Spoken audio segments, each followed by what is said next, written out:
Hello, and welcome to the DebtCircle Sundown Brief for April 28, 2026.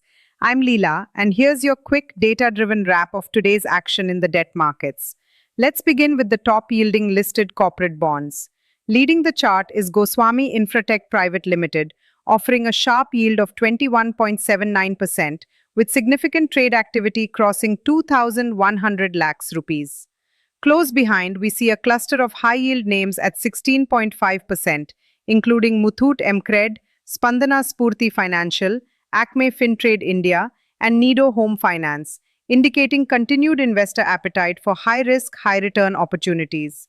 Moving to the unlisted bond space, Hindon Mercantile tops the list at 15%, followed by Apex Homes at 14%, which also recorded a substantial trade value of over 4,100 lakhs rupees.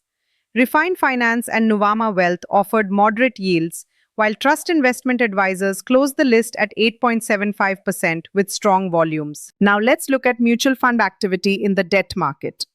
We observed gross purchases of over 15,400 crore rupees, but selling pressure was higher at 16,300 crore rupees, resulting in a net outflow of 876 crore rupees for the day. However, zooming out, April continues to remain strong, with a month-to-date net investment exceeding 39,000 crore rupees. In the FPI debt segment, flows were mixed. The general limit saw a modest inflow of 140 crore rupees, while the VRR segment recorded a robust 1,591 crore rupee inflow. However, the FAR category witnessed a sharp outflow of 1,731 crore rupees, pulling the overall sentiment into cautious territory. On a broader scale, April trends remain negative across most categories except FAR, which still holds positive territory for the year. Turning to money market rates, we're seeing an unusual flat line. Call rates, repo segments, and special repo windows are all reported at 0%, indicating either data gaps or extremely tight overnight conditions. Next, the government bond yield curve shows a steady upward slope. The 10-year benchmark stands at 6.97%, while the long end, the 30-year, is at 7.54%, reflecting persistent term premium in the market.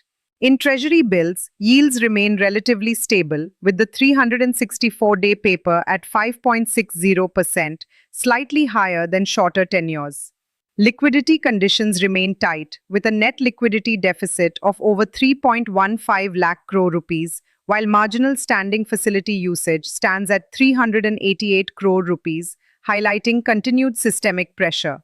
Looking at MIBOR OIS spreads, the one-year rate is at 5.88%, gradually rising to 6.50% at the 5-year mark, suggesting stable rate expectations in the medium term. In the currency markets, the rupee continues to trade weak, with the US dollar at 94.46 rupees. The euro and pound remain elevated as well, reflecting global currency pressures. Finally, a quick snapshot of commodities and equities. Gold is trading at 15,300 rupees per 10 grams, crude oil remains above $102, and equity markets close strong, with the Sensex at 77,294 and Nifty above 24,147. Before we wrap up, let's touch on primary market issuances. Kotak Mahindra Prime led the issuances today with 700 crore rupees at a 7.74% coupon and AAA rating.